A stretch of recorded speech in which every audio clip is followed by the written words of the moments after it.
Welcome back to High Stakes.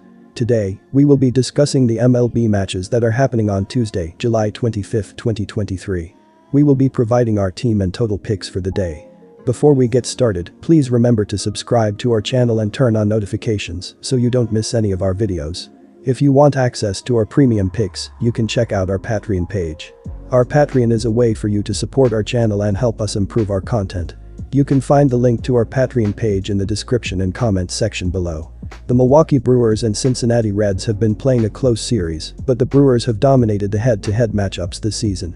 The Brewers have won 8 of their first 10 meetings with the Reds, and they will be hosting the final game of the series.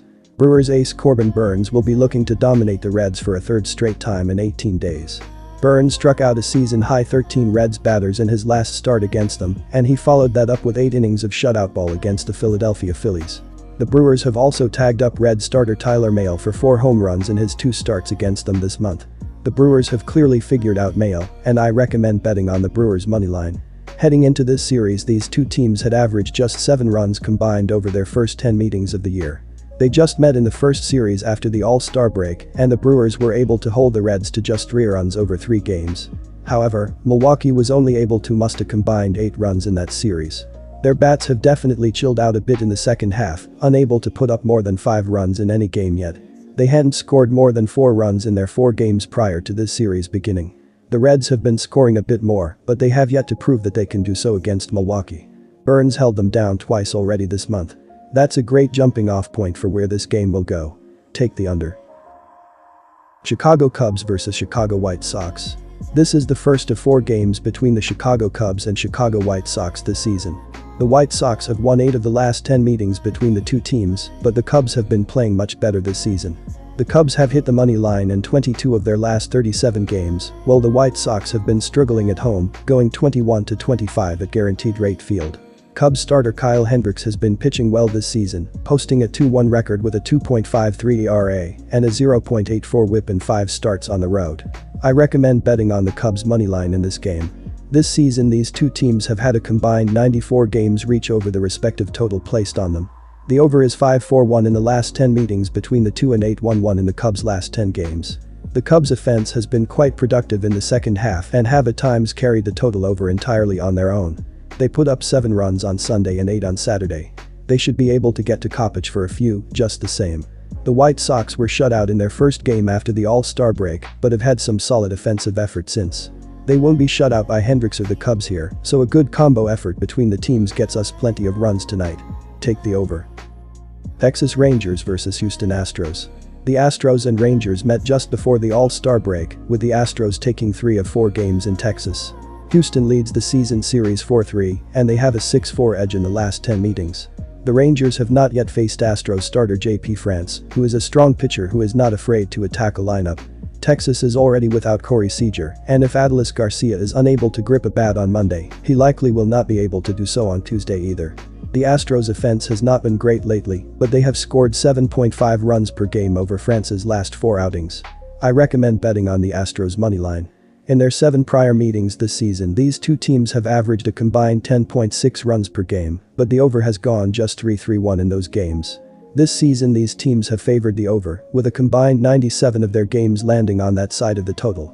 Regardless of the current run of form, it seems these two sides come to slug it out when they get together. The Rangers hadn't even named a starter prior to Monday night's game, and though their offense may be missing a couple of key pieces, that is still a loaded lineup that can do heavy damage. Same to be said for Houston's offense, which is always dangerous. These two had an epic 12-11 battle the last time they saw each other. I think that game still lingers for both and carries over for another big run showdown. Take the over. St. Louis Cardinals vs Arizona Diamondbacks. Merrill Kelly is making his first start since June 24, when he was placed on the injured list with blood clots. Steven Matz has been pitching well recently, with a 3.60 ERA and a 1.32 WHIP in his last 15 games, 7 starts. The Cardinals have been averaging 5.35 runs per game in July, while the Diamondbacks have been averaging 4.06 runs per game in the month. I think the Cardinals will win this game. These pitcher splits have shown runs can be scored against them, as Steven Matz is 1-3 with a 5.49 ERA and a .306 opposing batting average in 10 games, 7 starts on the road, while Merrill Kelly is 3-3 with a 3.67 ERA and a 1.10 WHIP in 8 home starts. Both teams have also shown the ability to hit home runs, as in the last 7 days, the Cardinals have hit 17 home runs, while the Diamondbacks have hit 11 home runs in that span. Go with the over as it seems to be the better option. Pittsburgh Pirates vs San Diego Padres. Merrill Kelly is making his first start since June 24, when he was placed on the injured list with blood clots. Steven Matz has been pitching well recently, with a 3.60 ERA and a 1.32 WHIP in his last 15 games, 7 starts. The Cardinals have been averaging 5.35 runs per game in July, while the Diamondbacks have been averaging 4.06 runs per game in the month. I think the Cardinals will win this game. San Diego will roll with left-hander Blake Snell in the second game of this series. He took the loss in a start last Thursday, allowing 1 run on 5 hits and 7 walks over 5 innings against the Blue Jays. He struck out 4 but struggled with his command, issuing 7 walks against a very dangerous Toronto lineup. Tuesday, he gets the Pirates, who have been awful over the last month and a half. They scored the 4th fewest runs per game, and a lot of that damage came early in the season when they raced out to an early division lead. Those days are long gone, and Snell will have a much better showing, without the walks this time around. Take the under with confidence in a big Padres win. And Waldichuk will get the ball for the Athletics in this one, as they look towards their lefty to set the tone early in this series. With a 2-6 record and 6.75 ERA, his ability to eat up any innings will be welcomed by the road team. His 1.84 WHIP leaves quite a bit to be desired, and after starting the season in the bullpen, has struggled since joining the rotation as well, against far worse offenses than what he'll be seeing in this one.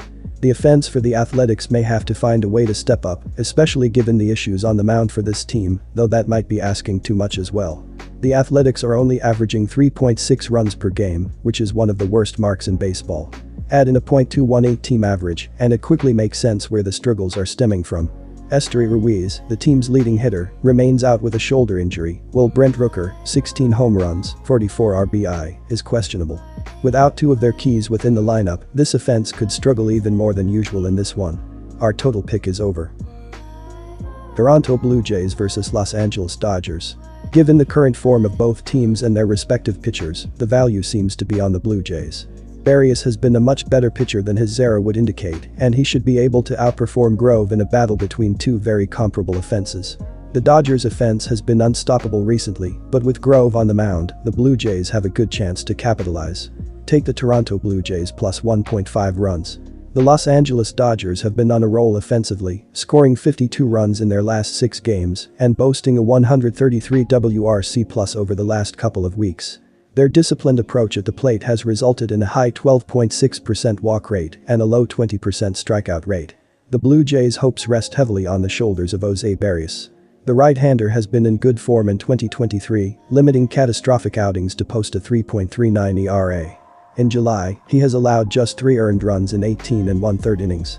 Despite occasional issues with walks, Barrios has managed to maintain a strikeout rate of 23.4% this season, a significant improvement from last season. His ground ball rate is also a solid 45.9%, which would be a career best if maintained. Our total pick is over.